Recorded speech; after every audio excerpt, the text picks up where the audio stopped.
अस्सलाम वालेकुम दोस्तों, आज की वीडियो में हम डिस्कस करेंगे manual research project B.Ed 1.5 year 2.5 year course code 8613।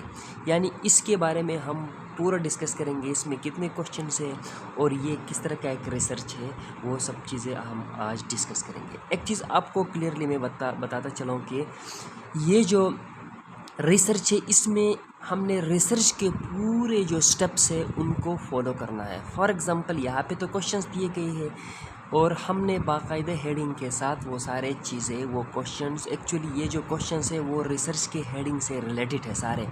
तो अभी आप लोगों को बताने जा रहा हूँ।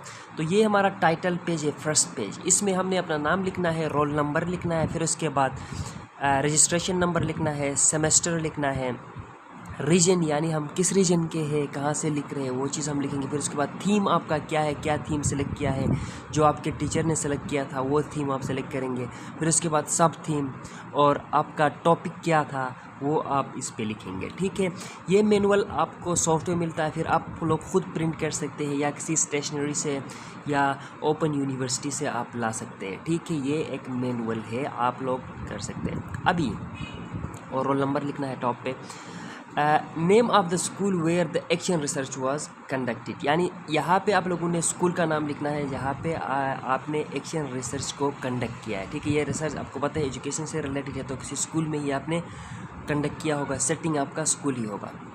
यहाँ पे डिस्क्रिप्शन है, overall background of the participants of the project area, school, socio economic status, occupation, profession, earning trends of majority of parents, literacy rate, academic quality and other special trait of the community where the school is situated. तो इसका मतलब ये है कि आपके research में participants कौन थे। पेरेंट्स से आपने मशवरा लिया था, उनकी जो है ऑक्यूपेशंस क्या थे, प्रोफेशंस क्या थे, उनकी सोशो इकोनॉमिक स्टेटस क्या थी, और आपका जो है community where the school is situated यानी उनकी ख़ास हॉबी क्या थी। ठीक है, ये सारे चीज़ें आप लोगों ने वहाँ पे लिखना है। बहुत सिंपल है, आप लोग ये लिख सकते हैं और आप लोग ऑनलाइन रिसोर्सेज से भी इसका जो है इसके लिए हेल्प ले सकते हैं। आप ये पूरा क्वेश्चन को उठा के ChatGPT को दे दो, वो आंसर देता है, अपना टॉपिक के साथ दे दो, वो आंसर तो देता है, लेकिन आप खुद से लिखने की कोशिश करो। ठीक है, अगला क्वेश्चन जो है हमारा, अभी आपको ड्रैग करके दिखाना पड़ेगा। क्वेश्चन नंबर 1 जो है, यह भी क्वेश्चन नंबर 1, 13 क्वेश्चन से क्वेश्चन नंबर 1 आ गया।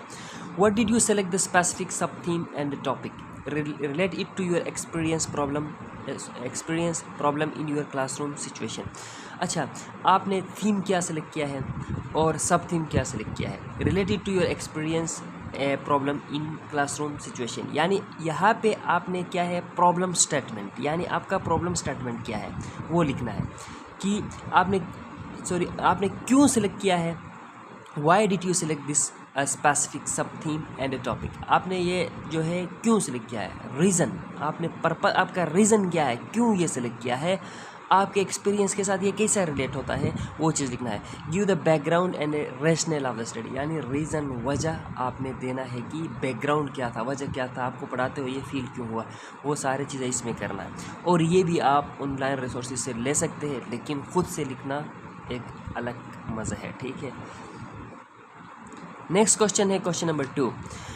What was your discussion with your colleagues, friends, senior teacher, supervisor regarding the problem.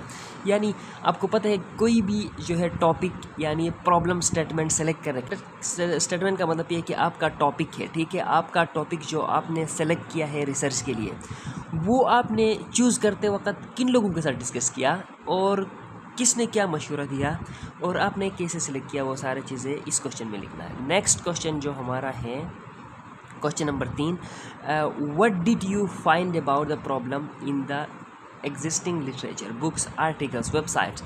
अभी इसमें आप लोगों ने लिखना है लिटरेचर रिव्यू, यानी ये जो है तो प्रॉब्लम स्टेटमेंट, और ये प्रॉब्लम को आपने फाइंड करने के लिए कितने आर्टिकल्स पढ़ा, कितने आर्टिकल में से आपको ये इन्फॉर्मेशन मिला, यानी किस किस बंदे ने इसको लिया, इस चीज़ के ऊपर काम किया है, वो आपने यहाँ पे मेंशन करना है। ठीक है, यानी आप लिटरेचर रिव्यू लिखते हुए दरमियान में रेफरेंस देंगे, इस बंदे ने भी इसके ऊपर काम किया है और इस बंदे ने इस तारीख़ में इस पे काम किया है, इस ईयर में इस पे काम किया है, वो सारी चीज़ें यहाँ इसमें आएंगे। नेक्स्ट जो क्वेश्चन हमारा है, इसमें टोटल 13 क्वेश्चन है, क्वेश्चन है, ठीक है। लिटरेचर रिव्यू के लिए थोड़ा ज़्यादा जगह रखना पड़ता है।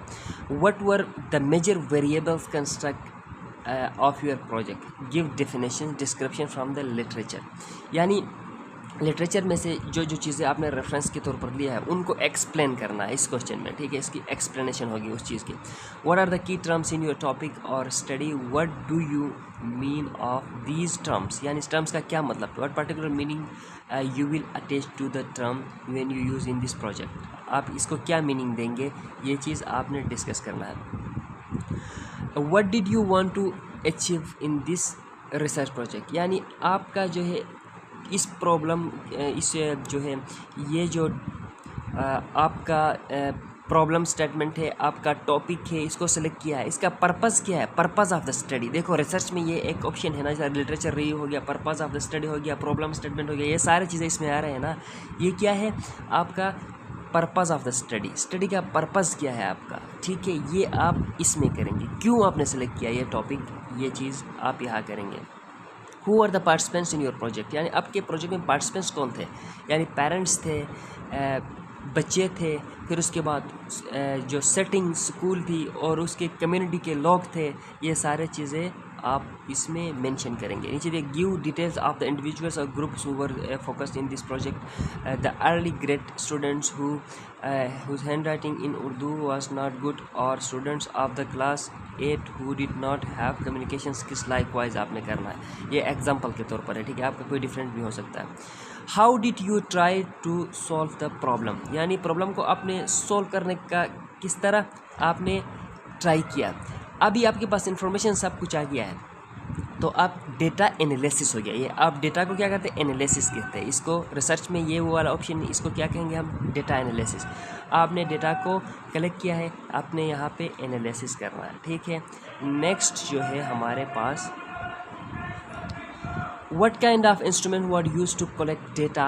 How was the instrument developed? यानी आपने यहाँ पे क्या करना है, सैम्पलिंग करना है, ठीक है। सैम्पलिंग यानी observation, rating scale, interview, student work, ये सारे चीज़ें आपने किस तरह डेटा को आपने instrument was use to collect data, किस इंस्ट्रूमेंट को यूज़ किया आपने, सैम्पलिंग, स्टूडेंट्स से पूछा, पेरेंट्स से पूछा, आपने पोर्टफोलियोज चेक किया, बच्चों के नोटबुक्स चेक किया, क्या किया, फिर उसके बाद आपने ये टॉपिक आपने सेलेक्ट किया, ठीक है। What were the finding and conclusion, यानी आपकी फाइंडिंग कंक्लूजन क्या है, कंक्लूडिंग रिमार्क्स आपके क्या हो गए, ठीक है। तो आपने क्या फाइंड किया एंड आपने एनालिसिस करके फिर उसके बाद फाइंड क्या किया है, वो चीज़ आपने यहाँ पे मेंशन करना है, ठीक है। छोटा सा क्वेश्चन है, इतना बड़ा नहीं है। अच्छा, उसके बाद जो है नेक्स्ट क्वेश्चन आपको आता है समरी ऑफ द प्रोजेक्ट। आपने इसका कंक्लूजन लिखना है, समरी लिखना है कि मतलब आपने पूरा रिसर्च के अंदर आपने क्या चीज़ सीखा और फाइंडिंग्स क्या थे, वो सार उनका एक समरी लिखना होगा यहाँ पे।